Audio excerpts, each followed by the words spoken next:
Tracking, alerting, protecting. This is WKYT This Morning. Now at 5:30, major developments overnight in the case of a Lexington man murdered at an abandoned car wash. We'll tell you who's been arrested. Also on WKYT This Morning, suspects in a shooting and robbery at a Danville Domino's will be facing a judge today. And a Richmond food truck driver says someone swiped cash this morning right out of his truck. These stories and breaking news as it happens on WKYT This Morning. We've also learned the last few minutes a second healthcare worker has been diagnosed with Ebola in Texas, or at least tested positive for that. The details in just a moment. Good morning to you. I'm Bill Bryant. And I'm Rebecca Smith. Thanks so much for being here on this hump day. Not anything really happening in Lexington right now in the terms of rain, but some areas could see some. A few scattered showers here and there. Let's check in with meteorologist Micah Harris. Good morning. Hey, good morning, guys. Yeah, we're looking outside this morning, seeing one strand of some showers this morning. That's about it. So there's not much out there, but if you look closely, we are getting some rain here in the Fayette County region, making its way into Lexington, and also holding on to northern Madison County. Now, as you look across the way, you'll see this move toward the northeast. So if you're sitting in Winchester, if you're sitting in Lexington, Paris, heads up, you'll see this roll on through. It's not much, but it is there. It's kind of more of a nuisance than anything else. 50s outside. You saw the low to mid 50s this morning. Watch as we head toward the afternoon, kind of plan out your day. 57 degrees. We're not rising all that much, and it'll be a chilly rain too as we head toward the afternoon. I think it fills in a little bit more. We'll see scattered showers out and about today. Now we'll go up and down as we head toward the weekend. We'll show you the highs. We'll show you the lows, and I think the highs are really toward the weekend. I'll show you that coming up. Micah, thank you. First on WKYT News this half hour, a national breaking news alert this morning. The Texas Health Department has released that a second healthcare worker has tested positive for the Ebola virus. That worker at the Texas Health Presbyterian Hospital was caring for Thomas Eric Duncan, a Liberian man who just recently died from the disease.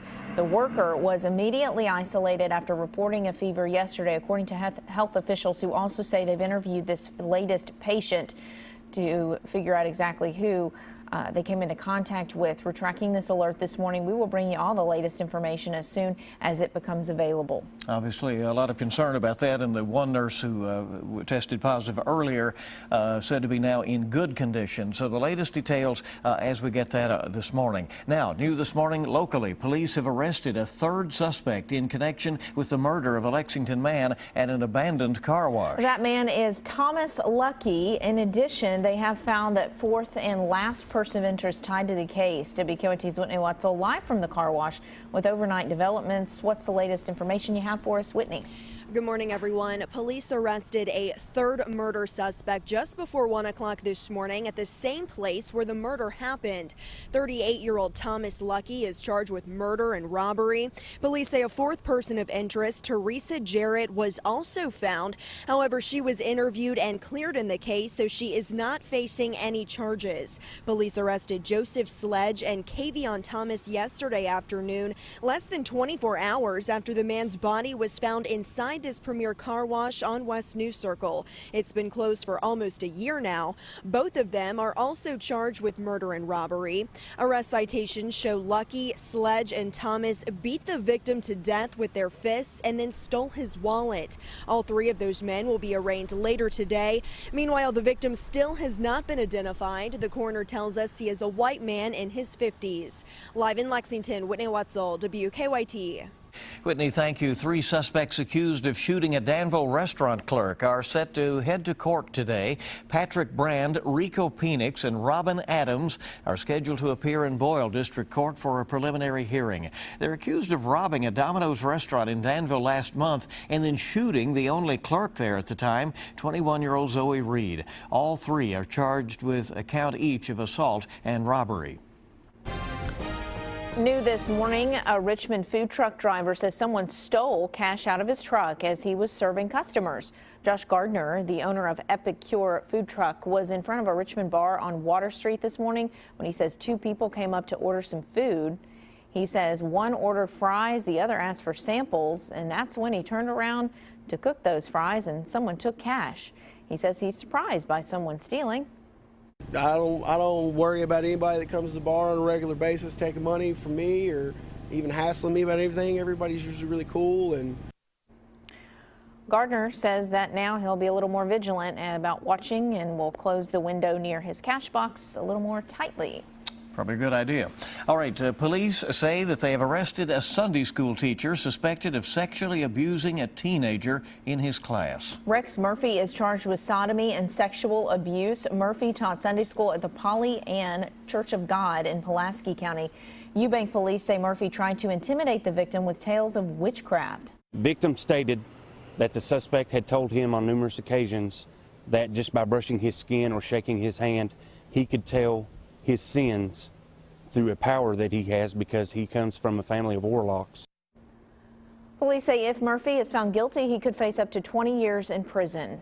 A teenager who was injured in a school shooting has been released from the hospital now. Police say another student shot John Vete Burrows inside Fern Creek High School in Louisville back on September 30th. He's been at the University of Louisville Hospital since the shooting. He still needs about 6 to 8 weeks of recovery before he can return to class. As this school shooting victim was released from a hospital, another Louisville school had a weapons scare before class even started. A 17-year-old facing charges after police say he went to Auburndale Elementary School armed with a knife and BB gun. Police say he was a former student and had tried to get in the building to see school officials, but he was not allowed inside. The teen then ran off, and police later caught him at his home. Fiat Chrysler is recalling thousands of its SUVs for a reported issue with airbags. They're recalling 184,000 2014 Dodge Durangos and Jeep Grand Cherokees. The company says a possible short circuit could prevent airbag deployment. Company representatives say they haven't heard of any injuries or accidents tied to the problem. And a new report says 27 deaths are now linked to General Motors' faulty ignition switch issue. That report comes from the program that has been set up to compensate victims. Another 25 people are now eligible for compensation because they were seriously injured. Claims are accepted until December 31st. GM engineers learned of the flaw a decade ago, but officials didn't acknowledge it until February of this year. Former Secretary of State and former First Lady Hillary Clinton will be in Louisville today. She'll be stumping for Allison Lundergan Grimes in her race for Kentucky U.S. Senator. Clinton will be at the Kentucky International Convention Center in Louisville this evening at 7. The event is open to the public and tickets are free at Democratic headquarters in the state and Democratic offices. Grimes says that she is humbled that Clinton will be supporting her in the campaign. Well, Lexington officials are discussing plans for how to handle snow. We said it. We said the S word this season. Streets and Roads, Public Works, and the City Council all have discussed the snow plan for the winter. City leaders say there's enough salt on hand for 2 snows, and more will arrive next month. Cities around the country have struggled to stock up this year at an affordable price, but that's not the case here. Other plans include adding more emergency route signs, adding extra equipment and staff, and using social media to better reach the public. Well, Fayette Mall is just weeks away from unveiling a whole new section of stores. The Cheesecake Factory is one of the businesses replacing the former Sears. It opens up in about 2 weeks. More than 30 new stores will also be added as part of the mall's grand reopening. That happens on November 7th. There's also a new parking lot and bus stop in the space where the Sears Auto Parts used to be. The mall still has 5 vacancies in the old Sears space, but they say that additional stores will be announced soon. So everybody wondering what those stores could be. All right, we'll see, and certainly some new additions out there. Yeah. Well, Big Blue Madness kicks off on Friday night, but for the first time in 20 years, as we've been telling you this week, no local station will actually be airing Madness in its entirety. Which has led to madness. After an influx of complaints, ESPN is responding to those fan complaints. WKYT Sean Moody is at our live desk this morning with a rundown of where and when you can get some coverage of the madness. Sean, good morning.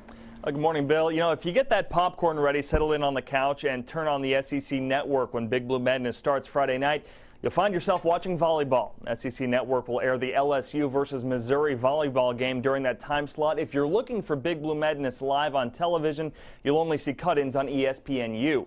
The SEC Network bought the rights to carry Big Blue Madness from IMG. That means no one else can carry the event live on television, but they won't be carrying it either. SEC Network's parent company, ESPN, says ESPNU will show live cut-ins from Rupp Arena as well as 5 other schools during their Midnight Madness special on Friday night. Now, you can see the whole thing live on ESPN's website.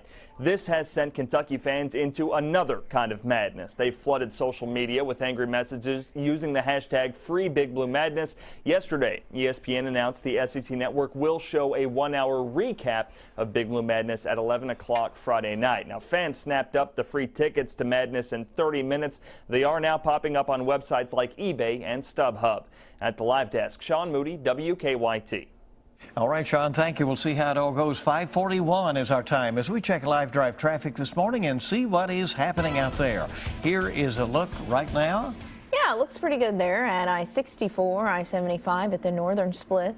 Everything clear. We have no reports of any early issues. Construction is underway in Madison County, particularly northbound. You'll be noticing that around the Boonesboro Road exit there, exit 95, for the next little bit. A lot more news coming up on WKYT this morning. So good to have you along with us on your Wednesday. Yeah, take advantage of some of the dry weather for some folks. Right, at least for the moment.